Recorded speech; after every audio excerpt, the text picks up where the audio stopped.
Eh bien, salut à toutes et à tous, j'espère que vous allez bien. Dans cette nouvelle vidéo aujourd'hui, je vais vous montrer comment on fait pour rentrer des aliments sur MyFitnessPal, comment faire pour traquer ses calories. Donc, je vais vous montrer ça tout de suite dans cette vidéo. Donc, tout d'abord, la première étape, vous irez sur MyFitnessPal. Donc, ensuite, ici, pour faire une petite présentation vraiment de l'application, c'est vraiment assez simple. Vous irez ici, donc vous avez votre journal, en fait, avec tout ce que vous allez rentrer sur la journée ou bien dans les prochains jours. Donc là, par exemple, pour aujourd'hui, je veux rentrer par exemple des choses que j'ai mangées. Donc je vais aller sur le petit plus ici. Donc ce qu'il faut savoir, c'est que si vous rentrez sur la journée, vous n'êtes pas obligé d'aller sur le journal directement. Par contre, si vous voulez rentrer des calories, par exemple des aliments pour le lendemain ou même dans d'autres jours, vous devez être en fait dans l'onglet journal pour rentrer des aliments, par exemple pour ici. Donc là, par exemple, je veux rentrer sur la journée d'aujourd'hui.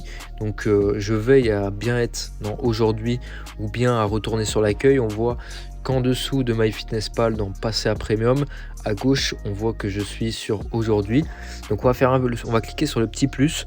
Ici, on va avoir plusieurs choix. Donc nous, on va cliquer sur consigner un aliment pour rentrer nos calories. Et là, par exemple, ici, on va prendre un exemple. J'ai mangé par exemple des cornflakes. Donc je vais taper cornflakes ici. Donc sur la version premium, vous aurez bien sûr l'option où vous pourrez scanner un QR code et ensuite un QR code de l'aliment que vous avez mangé par exemple pour pouvoir ensuite rentrer. Mais là, admettons, j'ai mangé 100 grammes de Kellogg's en cornflakes. Donc je cherche un aliment qui correspond bien au nombre de calories. Donc là, par exemple, ici. Donc je sais pas du tout si c'est vrai, hein. C'est un exemple pour la vidéo. Mais admettons que c'est bon pour 100 grammes, j'ai 376 calories. Donc on va dire que par exemple, j'en ai mangé 120 grammes. Donc je mets 120 grammes. Ici, vous pouvez cliquer la catégorie des repas. Pour ma part, je mets pas ça, je rentre directement tout sur la journée. Et ensuite, je fais en haut valider. Alors après, c'est plus pour vous y retrouver, comme vous voyez ici, si par exemple vous souhaitez mettre dans petit déjeuner, etc. Mais pour ma part, pour gagner plus de temps, je préfère mettre directement automatiquement dans déjeuner.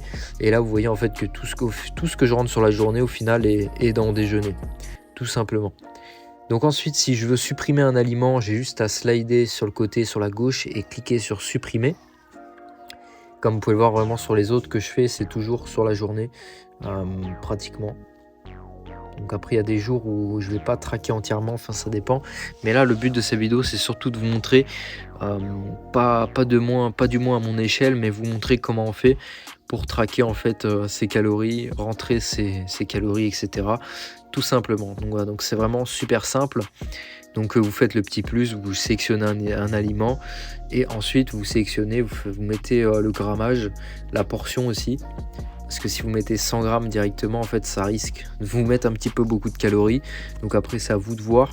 Et dès que c'est fait, vous mettez valider juste ici. Et ensuite, vous avez ajouté vos calories sur la journée, tout simplement.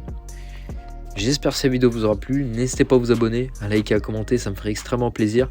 Et sur ce, moi, je vous dis à de prochaines vidéos.